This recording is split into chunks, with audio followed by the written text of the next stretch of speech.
What's wrong with you? Another egg, that's the same egg we already have, though.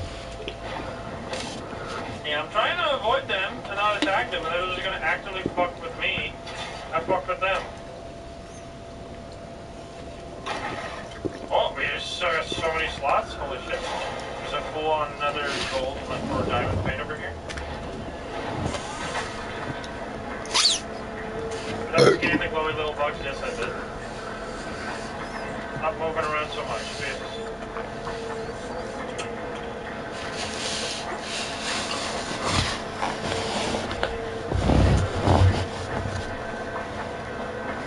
So much time, man. We're gonna have... yeah, we just need to find after this, like we have stocked up on everything. Now we just need to figure out where the curly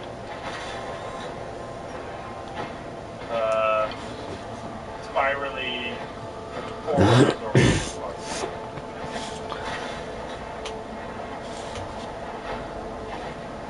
that the lead or silver? Oh my god, it's silver. Let's go. Silver.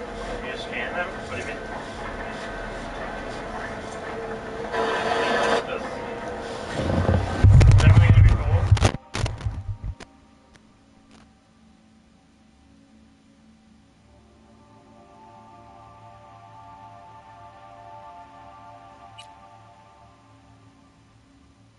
Hey everyone, feels great to have you back. So then, did you all hear about that Arasaka aircraft carrier docked in Night City? Called Kujira, or the Whale. Apparently the Corp figured it wasn't safe in Japanese waters. Afraid some local fishermen might... permitted for scientific research. But honestly, it's quite powerful. Wonder what Miltech will respond with. Maybe Myers will fly a Rustbucket B-17 flying fortress over Arasaka.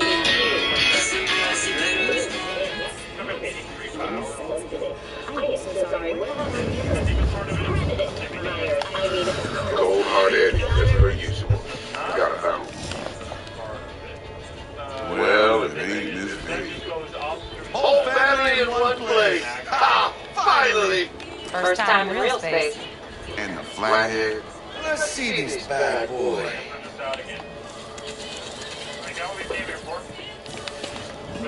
Alright then. Set your butts down and come.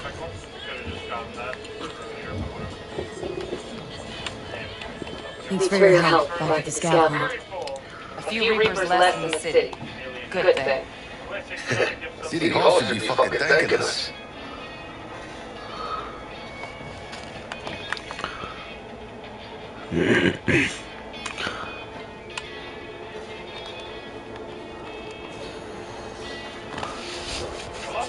Sweet book. It's our road. Jackie. Now, Mr. Wells is right. You don't be all over the city. But if it's all right with y'all, I'd like to start with a question to you. Evelyn Parker, how'd you fare? No, are you kidding me? I'm stuck. Help. Miss V? Oh no. Couldn't have gone better. In fact, she liked me so much. She made me another offer. Another offer? I think we're gonna have home. Kind where we ditched the middleman. Split the pot and even 50-50. What? Ditch the middleman? Shit, now that's rich. Climb. Never learn, do they? I do appreciate you sharing this info, though, Z. You see, trust is essential in any partnership that's to be long-lasting and beautiful. Don't you ever touch me again.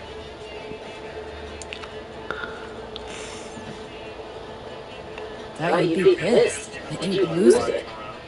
Lived in NC too long to blow my life every time the hamster thinks they can take me for a Parker ain't the first, and it sure as hell won't be the last. Appreciation don't convert to eddies, and Evelyn offered us a bunch. He's telling it like it is, Dex. Y'all need not worry. Truly. We'll come to that. How about we go over the plan? What you got? This.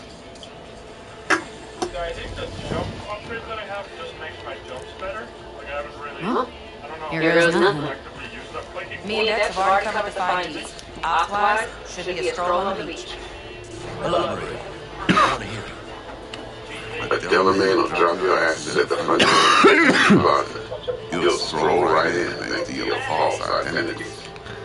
Then, with Buck's help, you'll breach the hotel subnet. My and the flag has helped. Last but not least, you slip into your no-lose penthouse and cut the relic. Goes without saying, we do this on the hush. Ideally, no bodies. Not one. You'll have T-Bug on time for the duration. Time for your burning questions.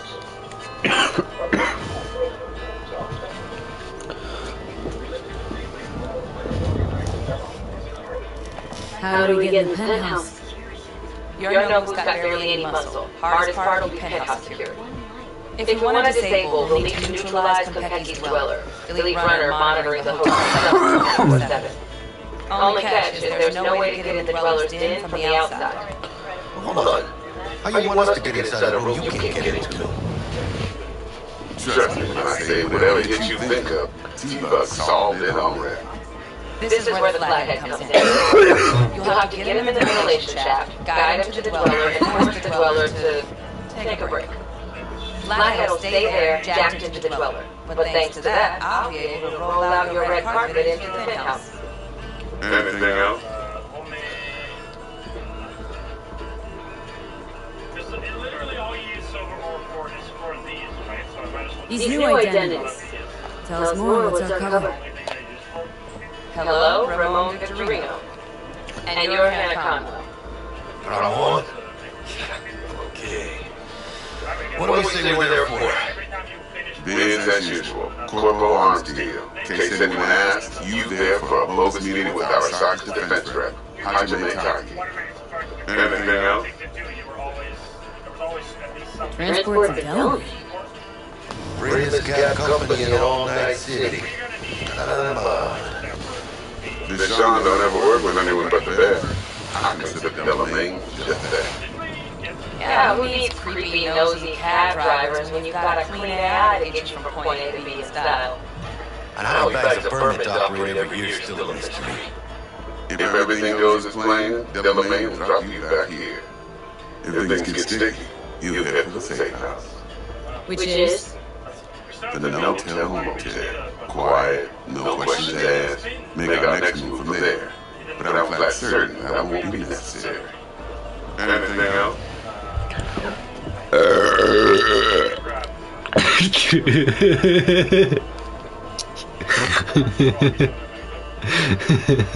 Hello? What? Bill brought up to speed?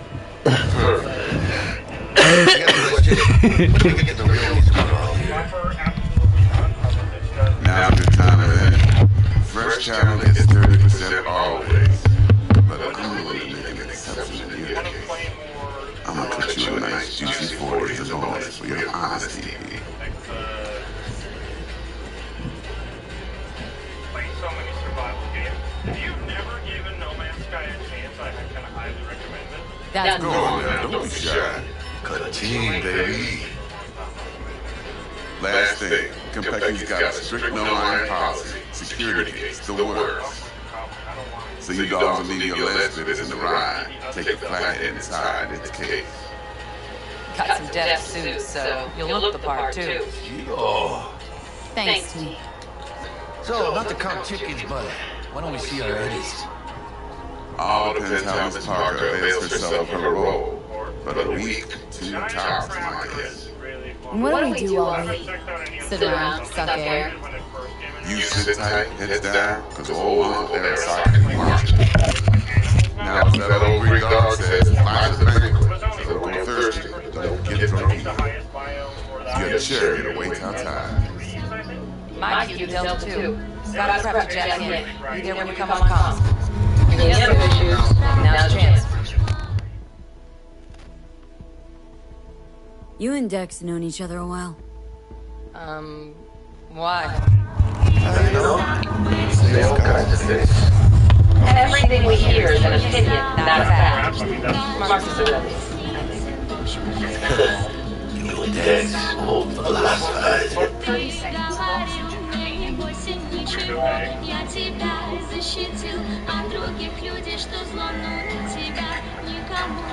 We should have enough for a little bit. Before we go up.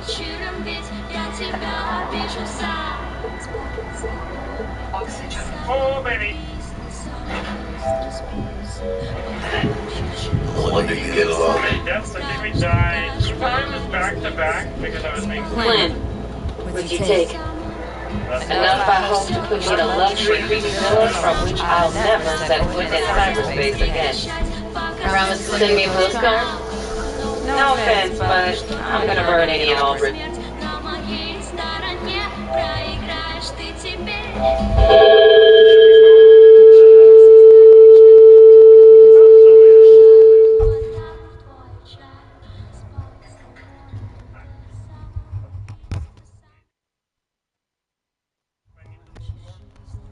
Stuff in front of the face is getting kind of empty. Okay, I think all I wanted to do really was do this. For Ruby, and then we'll have one for... I mean, we'll just need more time. We also found that bridge that we have the hydraulic thing for. Just need a clean break.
Testing, testing. I apologize for the sound.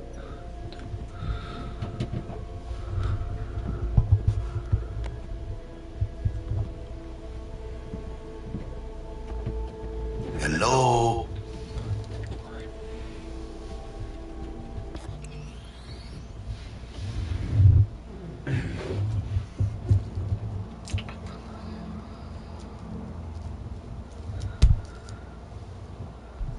Быстрый способ покончить жизнь. Ты мне в самых страшных кошмарах снился. В общем, спать с тобой самоубийство. Спать с тобой это самоубийство. Самый быстрый покончить с жизнью. Ты мне в самых страшных кошмарах снился. В общем, спать с тобой самоубийство.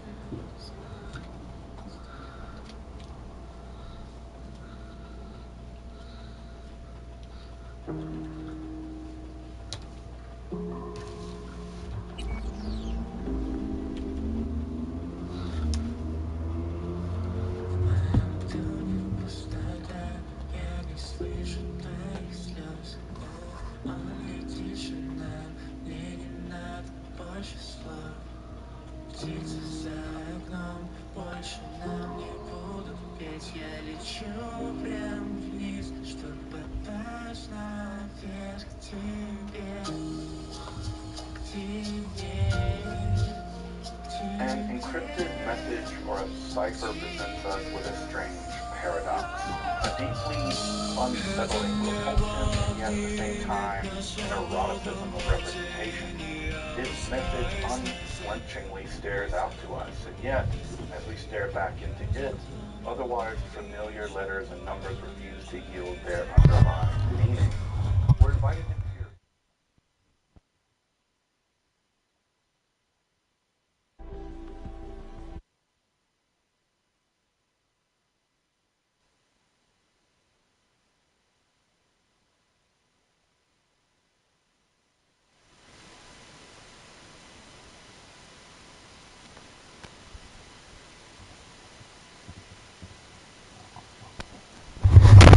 adding centuries of intrigue and the trappings of the occult only deepen that allure. Further, surrounding that cipher with equally alien vistas of unknown the cosmos itself, scores of naked interlocking and vast lists of holy fuck. only solidified of that mystery. Every single page seems bursting with meaning, and yet as we pore over page after page, the mystery only deepens and we find ourselves fully in the grips of a secret that seems so close and yet remains so far away. The apparent medieval cipher of the Voynich manuscript, filled with hundreds of pages of such mysteries, is the paragon of just such a seductive enigma. Though in the past 2 decades, truly contemporary cryptology, statistics, and information theory, along with a host of other material sciences, have been brought to bear just that text. But are we any closer to unlocking the mystery of the Voynich manuscript? In this episode, what is increasingly becoming a viable position on that question, that the Voynich manuscript itself does hide a secret. But that secret isn't a meaning hidden behind elaborate encryption. Rather, the secret is the Voynich manuscript will be using robust computational analysis, statistics, and information theory, scientists and scholars may be inching their way to unlocking just how an apparent medieval cipher is actually generated using a quasi-algorithmic process that, while that have baffled cryptologists for centuries. If you're interested in magic, hermetic philosophy, alchemy, Kabbalah, and the history of the occult, make sure to subscribe here to Esoterica and check out other topics on contents and esotericism, including curated playlists. Also, if you want to support my work of providing accessible, scholarly, free content on topics of esotericism here on YouTube for free, I hope you consider taking a look at my Patreon, perhaps consider a one-time donation to the channel, or you can even use the nifty super thanks option just below the video if you want to do that. But now, let's turn to cutting-edge research on the Voynich manuscript and how its meaning has proved elusive, precisely because only the appearance of meaning was perhaps ever there to begin with. It could well be an elaborate medieval hoax. I'm Dr. Justin Sledge, and welcome to Esoterica, where we explore the arcane in history, philosophy, and religion. I'm good. No questions. Let's get to work.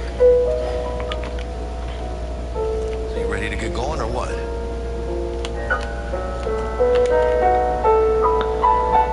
Something I gotta take care of. Sin problemas. Meet you by the Delamain.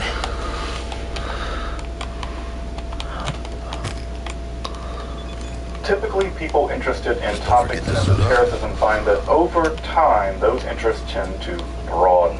From an interest in astrology may come an interest in medieval medicine, from alchemy to symbolism more generally, from magic in the contemporary period to the theory of its mechanics in Renaissance philosophy.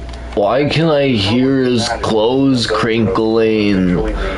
I can hear his fucking clothes, his fucking leather crinkling. The Voynich manuscript stands at the crossroads. What did you just say? Of those. What the fuck's a guama? Of course, I've done episodes on the origins of magical symbols in Greco-Roman Egypt, of quasi-constructed language and alphabet of Hildegard of Bingen's Lingua Ignota. There are whole playlists that I've produced on alchemy and its symbolism, the algorithmically produced book of Soiga, had by Dr. John Dee. You look cool. Of course, a whole series on the so-called Enochian alphabet and language revealed to Dee and Kelly. My interest, and likely your interest, in the Voynich manuscript should come as no surprise to anyone. Even as a teenager, I volunteered on the European Voynich manuscript transcription team. I carried my black and white photostat copy around in my car so that I could work on it if I ever got spare time. I even got that text from Yale for my 17th birthday before any facsimiles were being published or online images were available at all. As a dedicated amateur, I banged my head against the mystery for some years, making no more headway than anyone else. I'm sure less headway than certain experts. And as I just want to leave. Where's the exit? Descriptions into machine-readable code were finished. And as far as I'm concerned, the matter would be worked out in a few years under the brute force of modern computational analysis and cryptography. No. There was just no way any of us were going to compete by hand. Yeah. In the 2 decades that have followed, the Voynich is still no closer to decryption.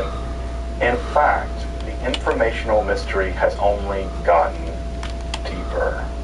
But before proceeding, I'll just say, am I crinkling? Why? Primer or an introductory episode on the. I'm crinkling. Why am I crinkling? With the text, its history, and previous attempts at decipherment. But I've included a link in the card above for a great. Oh, it's because I'm barefoot. To get into the world of Voynichology. But briefly, the Voynich manuscript, or more properly Yale Bianchi manuscript 408, is an apparent medieval cipher manuscript of about 240 pages. It is heavily illustrated and is usually broken down into an herbal section, astronomical, and balneological sections. That's the section with those strange naked nymphs swimming around in pipes that are kind of vaguely gynecological. There's a cosmological section, a pharmaceutical section, and just a rough recipe section. The herbal section spans more than half of the totality of the manuscript at 112 folios, though the other sections are often the most densely packed with Voynich text, Voynichese as we call it. It contains over 170,000 characters. The fuck did you just say to me? It's roughly 20 to 25 characters in totality, gathered into apparently 28,000 fluently written words. That's what I fucking thought. And stranger still, there's virtually no internal corrections to the text. There's about 12 maybe total. 12. The codex is incomplete as we have it. There are some sections that were removed prior to the text being acquired by the book dealer Wilfrid Voynich in 1912. Since 1969, it's been housed at the Yale University Bianchi Rare Book and Manuscript Library, which is an amazing place. Carbon dating of the vellum places its production between 1404 and 1438 with about 95% accuracy on that reading. The script and illustrations are consistent with that dating. It first enters into history sometime in the late 16th, early 17th century in the course of the mercurial Holy Roman Emperor Rudolph II, because of course it does. From there it would make its way to Rome in the hopes of a decipherment by the famous scholar Athanasius Kircher. Following his death, it was settled by the Jesuits in the Collegio Romano until it was purchased by Voynich. Despite centuries of modern attempts, the text remains undeciphered, hence it being a topic on esoterica, the word deciphered would be a topic on Okay. exoterica. At this point, the general cryptological consensus is that the Voynich is either an unknown natural language, a known natural language that's been encrypted, a constructed language that's either encrypted or not, and a possible non-language meant to look like a language. It's very unlikely it's a known natural language or even a known natural language in some form of medieval cryptography or medieval encryption. Frankly, computational and cryptological analysis would have very likely revealed that by now, and such analysis contraindicates that possibility, especially from a statistical point of view. Now, it could be an exotic natural language, that is to say, a non-native language of the region in which the manuscript was produced, written in a kind of custom-made script for that language at that time. The problem here is that computational analysis of the manuscript reveals properties that no known natural language of the 57, 58, 5,900 or so natural known languages in the world seem to have. It has weird properties unknown in any natural language. For instance, Voynichese, as it's called, does obey Zipf's laws, revealing that it was very likely produced by a method that was not purely stochastic, say, not randomly shifted. Further, its second-order interface with a measure of the relative chaos or internal informational relations of the text do appear language-like from a statistical point of view, though it's actually much slower in terms of its specific fingerprint than one might expect. Further, the words in the text seem to follow a roughly binomial distribution, with such a distribution and feature markers. The going theory for a while there was what's called the Chinese theory, that Voynich was in an East Asian language written in a Latin-like script, though not indicating the tones. This would be used to explain why there are so many very strange repetitions found in the text, sometimes the same word repeating over and over again in one line. Lacking tone signatures, the apparent repetitions would be different words in pronunciation, but not in transcription. Though more recent statistical studies have revealed that while some natural languages do have some of the traits displayed by Voynich, none of them have all or even enough of them to prove to be really viable candidates to be the language. Polynesian languages, for instance, have similar entropy signatures. Chinese have binomial global distributions, and various native languages might mirror the pre, post, and infixes of the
These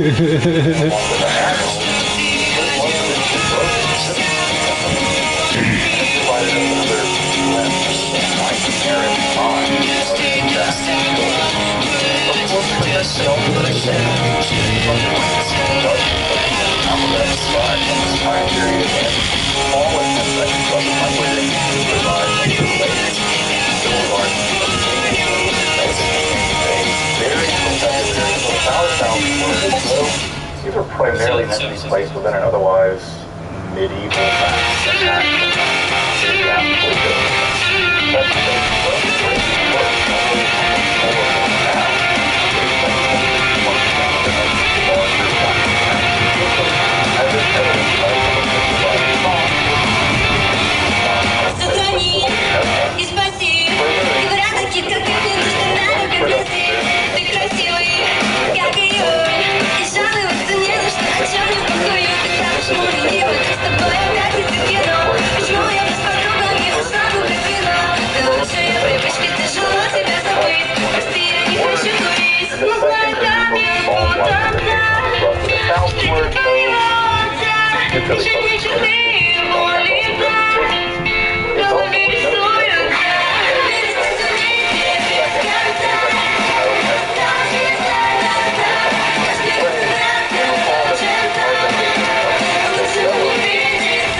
солнцем легче смеется, июль золотистый цвет сгорает в пепел, и остается зима, а я в красивом пальто дрожу, ночью не спится, Россия.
super complex Cyberman process and financial incentive for producing just such a work, my best guess is some of the most mysterious manuscript in the world, the one manuscript from.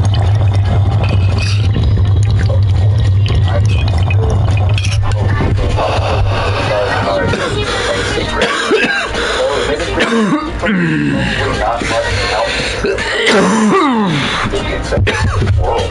Responsible for everything in the spiral galaxies. That's how I don't know. I still hold out hope enough that I still take out my dog-eared copy that's heavily annotated with my own notes.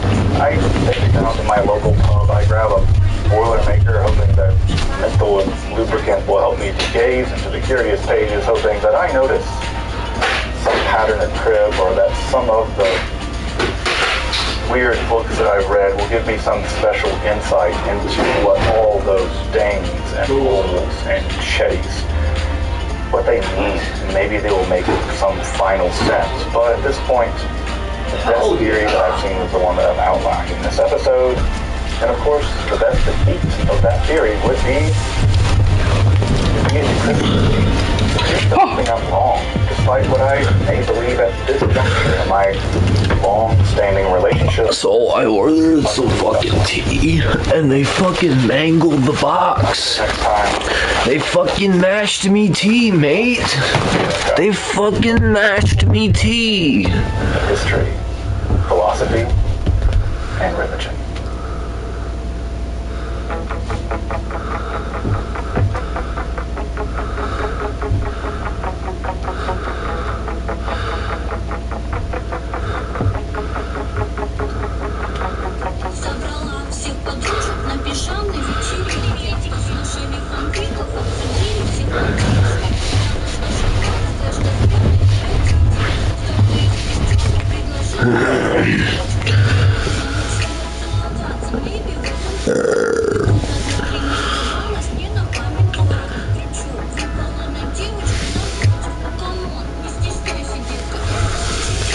Most generations share in the historical narcissism that they are, in fact, the final generation. That the world is coming to an end, and quickly, within their lifetime at least. It's as if every generation feels that But it's you don't want to go out to the microwave in the kitchen? And yet, Well, I got just the thing for you guys. every proclaimer of doom, prognosticator of the end, and price prophet. whatever you got in your pockets right now. Some generations The dollars for that. doom is more or less reasonable given their historical circumstances. Free of charge. Honestly, for Just some give me time whatever's periods, in your it seems to pockets be right a now. very reasonable and reasonably widespread belief that Hey the guys, world was are you coming looking to a for just horrifying a single conclusion. cup of tea? Indeed, the year But you don't 536 wanna was go declared out? by historian Michael McCormick to be the worst year in history for the West, and even for China for that matter. The 20th century saw the rise of atomic weaponry, chemical and biological warfare, and the contest between the world powers willing to use them to annihilate millions of people. But the 14th century is another viable candidate for a horrible century, at least in Western Europe. The Great Famine of 1315 through 17 would give way to the Black Death, killing up to a third of the population of Western Europe. The religious world would be racked by papal schisms. The horrifying attempt by the Inquisition to stamp out heresy. There were widespread peasant rebellions that threatened to turn the entire feudal world upside They down. fucking mashed me All tea. the first phase of the 100 Years' War, They mashed it. taking out into They mashed it. They mashed it. They mashed me tea. Hegel has, I think, very rightly God damn it, they mashed me tea. of history, a Catalan They Franciscan mashed me tea, brothers. about the rise of the Antichrist They mashed it. in the impending millennium. However, unlike so many other prophets of doom who foretold the great sufferings of the righteous during these apocalyptic tribulations, John of Patricia offers a rare glimpse of hope. Rather than merely having to endure the torments to come, the righteous could study the divinely composed book of nature, discover secrets by which to actively combat medicines to heal sickness and injury, radically preserving and making life all the longer, and even the means to create precious metals to restock the plundered coffers of the saints, otherwise looted and despoiled by the forces of Antichrist. For John of Rupesisha, the key to defeating the forces of satanic evil and creating a utopian millennium were to be found in the very wisdom of prophecy and in the art of alchemy. Let's explore the apocalyptic prophecy and alchemical secrets of John of Rupesisha. Now, if you're interested in magic, hermetic philosophy, alchemy, this episode, Kabbalah, or the history of the occult, make sure to subscribe here to Esoterica. Also, check out my other content on topics in esotericism, including curated playlists on a range of sources. Also, if you want to support my work in providing accessible, scholarly, and free content on topics in the history of esotericism here on YouTube, free, I hope you consider supporting my work over at my Patreon with a one-time donation with the super thanks option in the video, or by picking up some of the cool channel work of mine.